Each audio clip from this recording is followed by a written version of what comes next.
Assalamualaikum warahmatullahi wabarakatuh. Bismillah, alhamdulillah, wassalatu wassalamu ala rasulillah Muhammad ibni Abdullah wa ala alihi wa ashabihi wa mawalah. La khawla wa la quwata illa billah, amma ba'd. Teman-temanku sekalian, bagaimana hukum menimbun bahan pokok? Bahan pokok ya kayak beras atau minyak dan lain sebagainya. Hukumnya bagaimana menimbun barang-barang pokok? Teman-temanku semuanya menimbun barang dagangan, khususnya kebutuhan pokok keseharian, dengan maksud agar mendapat laba besar di kemudian hari. Sementara komoditas tersebut sangat dibutuhkan di masyarakat hingga mengakibatkan kelangkaan barang dan harganya meroket tinggi. Itu semua teman-temanku, perbuatan tersebut adalah termasuk tindakan yang buruk dan termasuk tercela atau zalim. Dalam istilah muamalah disebut dengan ikhtikar. Namun bagi para pedagang yang komitmen keagamaannya kuat, tentu akan berusaha menghindari perilaku tersebut, perilaku menimbun bahan pokok. Di antaranya ada kisah pedagang yang bakti dan hati-hati dan komitmen dengan agamanya yang dikemukakan oleh Imam Al-Ghazali dalam karya besarnya kitab Ihya Ulumuddin. Bersumber dari beberapa orang dahulu, orang salaf, diceritakan di sebuah daerah bernama Wasit, ada seorang saudagar yang dalam menjalankan bisnisnya senantiasa berpedoman pada ketentuan agama. Waktu itu saudagar ini tengah menyiapkan barang dagangannya berupa gandum dalam sebuah kapal. Gandum satu kapal itu akan dikirimkan ke kota Basrah.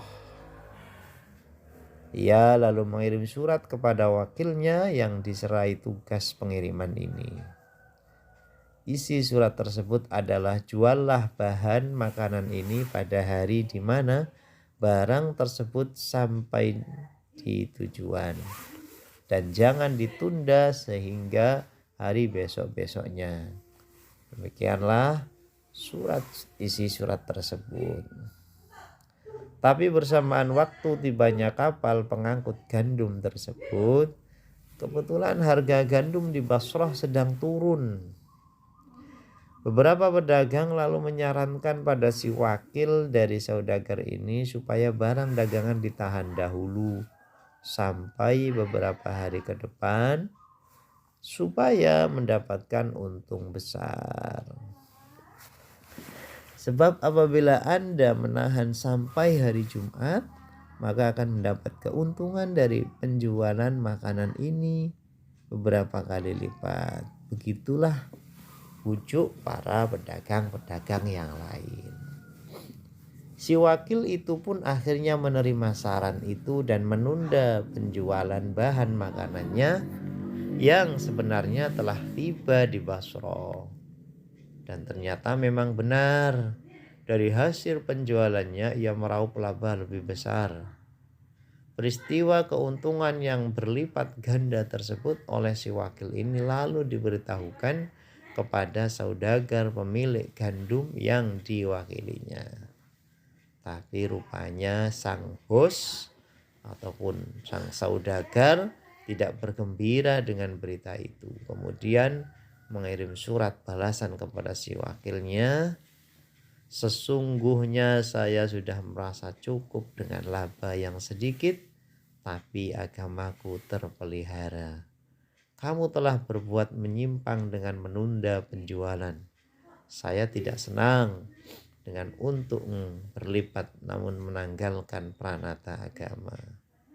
Oleh karena itu, begitu surat ini sampai padamu, maka ambillah semua harta keuntungan itu dan sedekahkan harta itu kepada orang-orang fakir di kota Basrah. Mudah-mudahan hal demikian dapat menyelamatkan saya dari dosa menimbun barang kebutuhan pokok, tulis si saudagar pemilik dagangan tersebut. Karena memang luar biasa pedagang ini komitmen dengan agamanya, tidak mau agamanya goyah hanya karena laba yang banyak. Masihkah ada pedagang semacam ini teman-teman di daerah kita? Ya Allah, mudah-mudahan masih ada. Amin ya rabbal alamin. Kalau kita jadi pedagang, ya setidaknya cerita ini bisa menjadi motivasi untuk bisa mementingkan agama di atas yang lainnya.